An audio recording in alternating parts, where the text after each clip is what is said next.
Hello everyone, কেমন আছেন সবাই? আশা করি সবাই অনেক ভালো আছেন। আজকে হচ্ছে আমি একটা ডেইলি ভ্লগ শেয়ার করব। মানে আজকের দিন আমি যা করেছি সেটা নিয়ে আজকে আপনাদের সাথে একটু এই ভিডিওতে শেয়ার করতে চাচ্ছি। তো সকালবেলা একদম উঠে গেলাম ৮টার মধ্যে। তো সকাল উঠে হচ্ছে আমার প্রচণ্ড খিদা লেগেছিল। তো আমি এখানে হচ্ছে আগের দিন রাতে বেলে রাখা পরোটা হচ্ছে একটু ভেজে নিচ্ছিলাম। তো যখন আমি এটা উঠাতে গেলাম দেখলাম যে এক সাইড থেকে একটু ভেঙে গিয়েছে আর পরোটার শেপের কথা তো আর নাই বা বলি। তো এখানে হচ্ছে আমি ভালো করে পরোটা ভেজে নিচ্ছিলাম। একটু অল্প তেল দিয়ে ভাজছিলাম। বেশি তেল আবার বেশি একটা পছন্দ না। তো এখানে আমি অল্প তেল দিয়ে পরোটা ভেজে তারপর একটা ডিম পোচ করে নিচ্ছিলাম। আমার কাছে বেশি মানে কুসুমটা অনেকে নরম খেতে পছন্দ করে। আমার আবার এই জিনিসটা একদমই পছন্দ না। তো আমি কুসুমটা একটু ভেঙে খেতে পছন্দ করি। তো আমি ভিতর থেকে একটু কুসুমটা ভেঙে দিয়েছিলাম। তো তারপরে এখানে হচ্ছে আমি ডিমটাকে ভালো করে ভেজে নিচ্ছিলাম। ভেজে তারপরে হচ্ছে এখানে পরোটা আর ডিম সবাই মিলে একসাথে হচ্ছে খাচ্ছিলাম আজকের নাস্তাটা।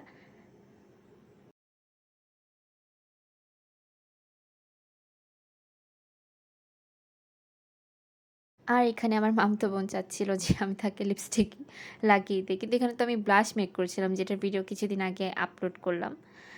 তো এখানে হচ্ছে আমি আমার ঈদের পূর্ব প্রস্তুতির জন্য হচ্ছে ভালো করে সবকিছু ক্লিন করে রাখছিলাম। যাতে যেহেতু পরশুদিন ঈদ, তো আজকে হচ্ছে আমি ঠিকমতো এই সবকিছু ক্লিন করে নিচ্ছিলাম যা দরকার। আর এই তো এখানে হচ্ছে আমি এই ম্যাটটা আবার একটু ধুয়েও নিয়েছিলাম।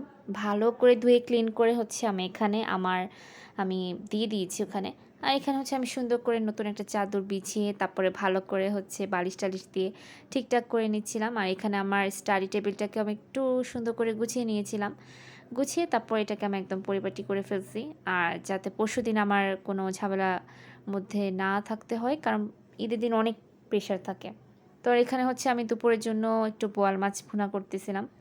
বোয়াল মাছ তো আমার ভীষণ পছন্দ। আমি এই বোয়াল মাছটা রান্না করছিলাম। আর এর মধ্যে হচ্ছে আমি একটু টমেটো কুচি দিচ্ছিলাম। আর এখানে হচ্ছে একদম আ যে পটল ভাজি, একদম শুকনো সহ যে পটল ভাজিটা আছে, খোসাটা না ফেলে হচ্ছে আমি এই আ ভাজিটা করি। আমার এটা অনেক পছন্দ। এই ভাজিটা দিয়ে মানে পুরো ভাত খাওয়া যায়। আর গাছের একটু এখানে হচ্ছে আমি মরিচ নিয়ে হচ্ছে ভাত খাচ্ছিলাম বোয়াল মাছ দিয়ে। তো ১ম এ আমি এখানে বোয়াল মাছটাই ট্রাই করেছি। বোয়াল মাছ হলে আসলে আমার কিছু লাগে না। আমার এই মাছটা ভীষণ ভালো লাগে। আর এই মরিচগুলো অনেক ঝাল ছিল। পাকা মরিচের ঝালটা একটু বেশিই হয় সবসময়। কারণ পাকা মরিচগুলো একটু ঝাল বেশি হয়। আর এখানে হচ্ছে আমি একটু ফেশিয়াল করে নিচ্ছিলাম আজকেই। তারপর আজকের দিন আমি একটু কোরআন শরীফ পড়ার ট্রাই করছিলাম। একদম গোছল-টোছল করে নামাজ পড়ে। তো আমি এখানে একটু কোরআন শরীফ পড়ছিলাম। আর এই তো তারপর হচ্ছে আজকের দিনে আমাদের গরু এসে পড়েছে। তো যেহেতু আমি বিকালের লাস্টের দিকে মানে সন্ধ্যার দিকে ক্লিপটা নিয়েছি, তো ওইভাবে ভালো করে ক্লিয়ারলি দেখাতে পারছিলাম না। হয়তো সকালবেলা আমি ভালো করে ক্লিয়ার ক্লিপটা নিতে পারবো। তো এখানে হচ্ছে আমি গরুর কিছু ভিডিও ক্লিপ নিচ্ছিলাম। তো আমাদের এই গরুটা কেমন হয়েছে এটা অবশ্যই আপনারা কমেন্ট করে জানাবেন। আমার কাছে ভীষণ ভালো লেগেছে। তো আশা করি আজকের ভিডিওটা আপনাদের সবার অনেক ভালো লাগলো।